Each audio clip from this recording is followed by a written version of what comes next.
Shalom Bapak Ibu yang diberkati Tuhan, puji Tuhan. Hari ini saya senang berada di tengah Anda dan menyapa saudara semuanya. Saya selalu mendoakan kita semua sehat dan tetap diberkati Tuhan.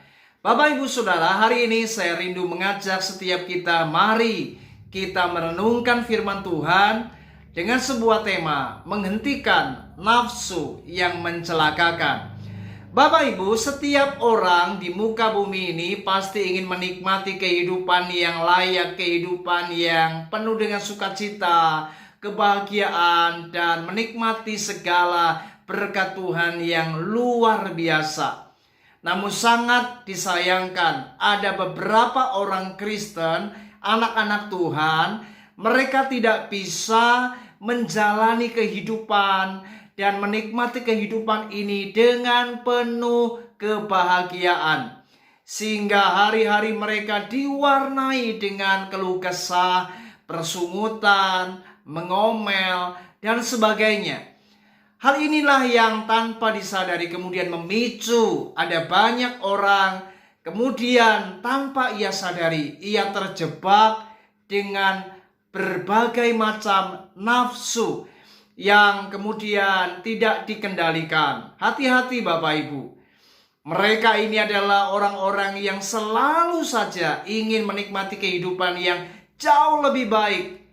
Menikmati kehidupan yang lebih baik tidaklah salah. Tetapi ingin menjadi kaya itu perlu kita waspada. Menjadi orang kaya tidaklah salah.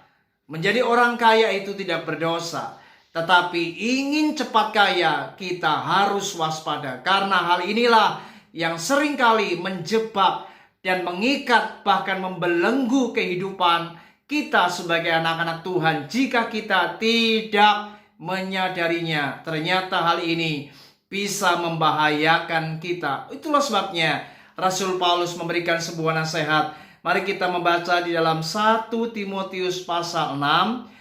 Ayat yang ke-8 sampai yang ke-10, demikian bunyi kebenaran firman Tuhan. Asal ada makanan dan pakaian cukuplah.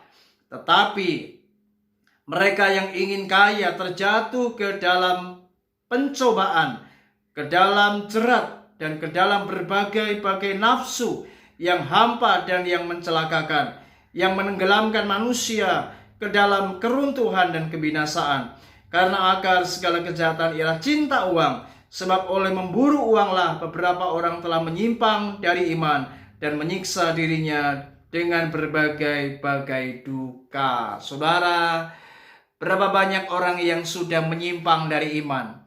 Mereka terjebak dan mereka kemudian disiksa dengan berbagai macam perkara-perkara yang membuat mereka berduka cita, bahkan mereka tenggelam dalam segala keinginan-keinginan yang membuat mereka kemudian jatuh dan mereka ada di dalam keruntuhan dan kebinasaan. Hati-hati Bapak Ibu, ternyata nafsu yang tidak dikendalikan inilah di mana kita ingin menjadi cepat kaya.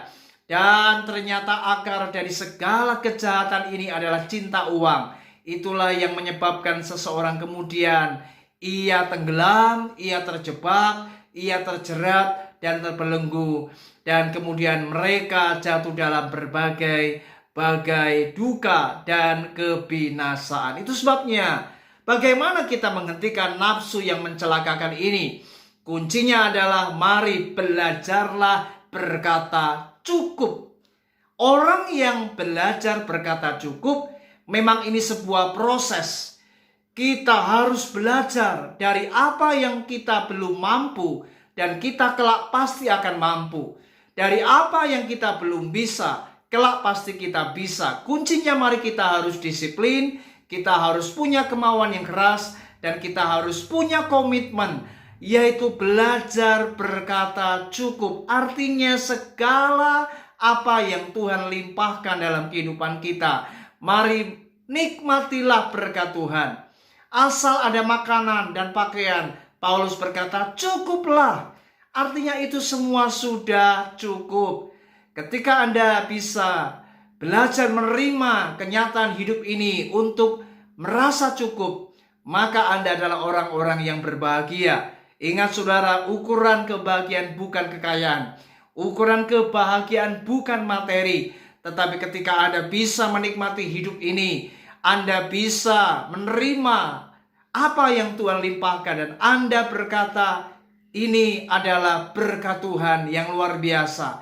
Dan Anda berkata cukup, maka Anda akan terhindar dari keinginan, dari nafsu yang bisa mencelakakan hidupmu. Dan Anda bisa menikmati kehidupan ini dengan penuh kebahagiaan. Itu sebabnya mari, ukuran kebahagiaan itu bukan dari materi kekayaan yang kita miliki, tetapi bagaimana ketika hati ini bisa puas, hati ini bisa lega, hati ini bisa penuh sukacita, menikmati berkat Tuhan dan berkata cukup. Inilah kunci untuk menghentikan nafsu yang bisa mencelakakan kita. Kiranya renungan ini memberkati kita semua. Puji Tuhan. Shalom.